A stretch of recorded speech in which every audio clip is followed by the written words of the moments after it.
साथ साथियों, मेरा नाम है रघुराज सिंह राठौड़ और भूमिपुत्र के इस यूट्यूब चैनल पर मैं आपका हार्दिक स्वागत करता हूं। किसान साथियों, ये वीडियो बनाने से पहले मैंने एक और वीडियो बनाया जिस वीडियो में मैंने 16 पोषक तत्वों के ऊपर ब्लूप्रिंट आपको बता दिया है कि पौधे के पूरा जो लाइफ साइकिल होता है उसमें कितने प्रतिशत तक पौधों की जो डिमांड होती है पोषक तत्वों की, न्यूट्रिएंट की, वो कितनी मात्रा में आवश्यक होती है। किसान साथियों, यूट्यूब के इतिहास में हम एक पहला ऐसा चैनल पर हम वीडियो बनाने जा रहे हैं, पूरी एक सीरीज बनाने जा रहे हैं जिसमें हम व्यवस्थित तरीके से आपको समझाते हैं कि पौधे को किस अवस्था में कितनी मात्रा में पोषक तत्वों की जरूरत होती है।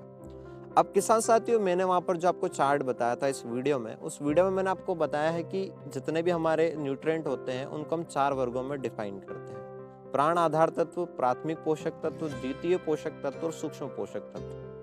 अब जितने भी आपको वीडियोस देखने को मिले हैं यूट्यूब पर, उसमें आपको नीचे वाले जो 3 हमारे स्टेप हैं उन पर आपको देखने को मिलते हैं।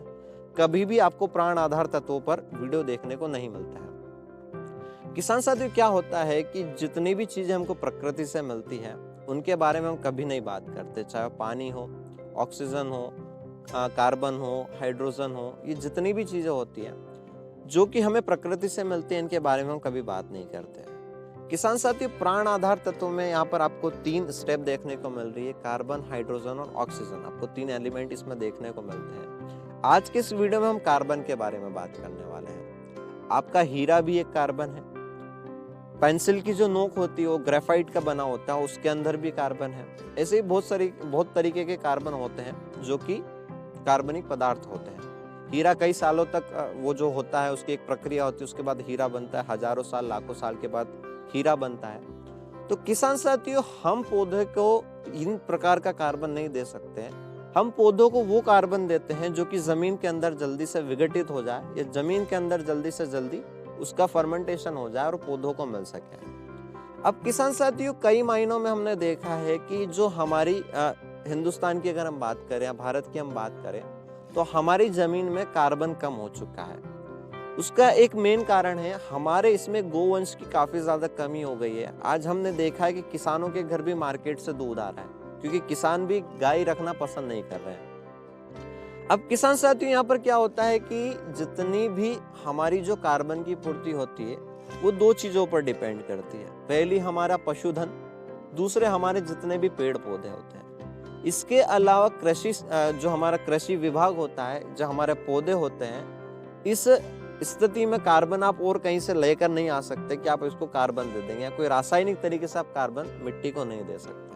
और अगर कोई प्रोडक्ट आपको बेचने की कोशिश करता है तो किसान साथी उससे वो प्रोडक्ट ना खरीदे, क्योंकि कार्बन की पूर्ति प्रकृति से ही हो सकती है और प्राकृतिक तरीकों से ही हो सकती है। कार्बन हम मिट्टी में कैसे बढ़ाएंगे, इसके ऊपर हम बात करेंगे। साथ ही साथ कार्बन के क्या क्या फायदे हैं उसके ऊपर हम चर्चा करते हैं। सबसे पहले मैं आपको बताता हूँ कि कार्बन के फायदे क्या क्या होते हैं।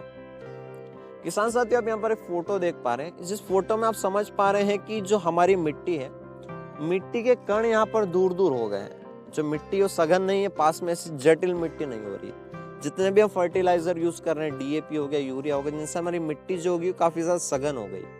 अब सघन होने की वजह से जो हमारी मिट्टी है उसके अंदर ऑक्सीजन नहीं पहुंच पा रही है। सबसे पहली चीज, ऑक्सीजन ना पहुंच पाने के कारण 4 से 5 हमको प्रॉब्लम वहां पर क्रिएट होती है, यानी दिखाई देती है। सबसे पहली चीज, हमारी जो जड़ है, जड़ का डेवलपमेंट वहां पर रुकता है।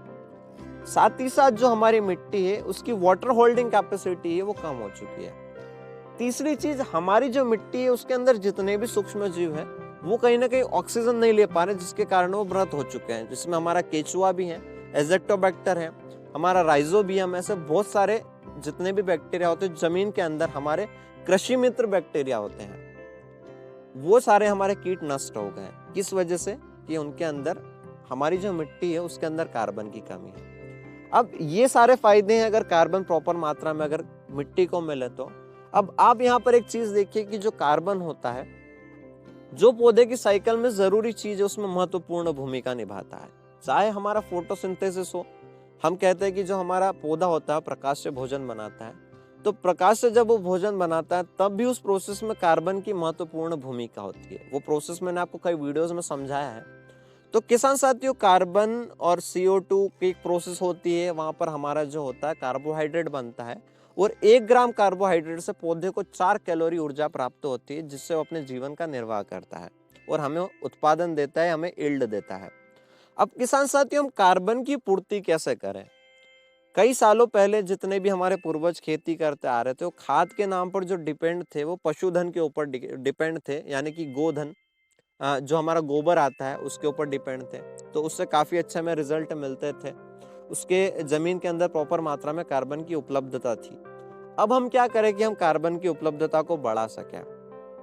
सबसे पहली चीज कि जो हमारा पुराना तरीका है, अगर आपके पास गाय वगैरह है तो आप उन चीजों से कार्बन को बढ़ाइए। आप गोबर को सड़ाइए व्यवस्थित तरीके से और उसको अपने खेतों में डालिए, तो कार्बन की मात्रा वहां पर स्वतः ही बढ़ती जाएगी। दूसरी चीज, अगर आपके पास पशुधन नहीं है, आपके पास गाय वगैरह नहीं है, तो आपको क्या करना है किसान साथियों, हमारी जितनी भी मैं आपको 4 फसलें बताता हूँ यहाँ पर, सनई, ढेंचा, लोबिया और ग्वार, ये 4 ऐसी फसलें हैं जिनको आपको एक छोटी सी चीज ध्यान रखना है कार्बन तैयार करने में, कि ये जो फसल हमारी होती है, इस फसल को तैयार करने में हम जो पूरा टाइम लेते हैं, तो पूरा टाइम ना लेकर जो हमारी फ्लावरिंग स्टेज आती है, उसके पहले हमें 2 से 3 बार या 2-3 बार हमको पौधों को तोड़कर देखना है कि उनके अंदर जो रेशे बनते हो, रेशे बनना शुरू ना हो। उसके पहले आप उसको जमीन के अंदर रोटावेटर कर देते हैं या जमीन के अंदर मिला देते हैं, तो वहां पर आपकी कार्बन की उपलब्धता मिट्टी में बढ़ जाती है।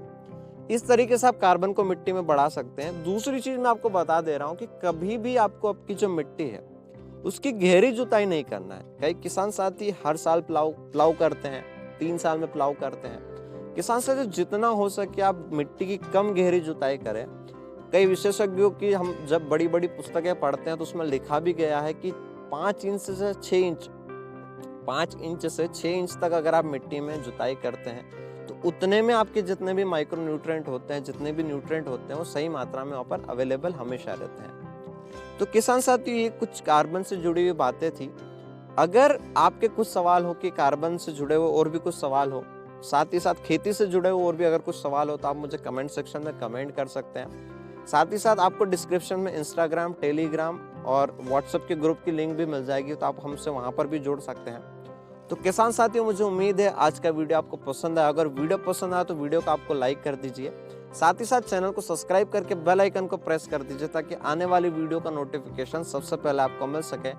धन्यवाद। भूमिपुत्र रघुराज सिंह राठौड़, अपनी खेती अपना परिचय।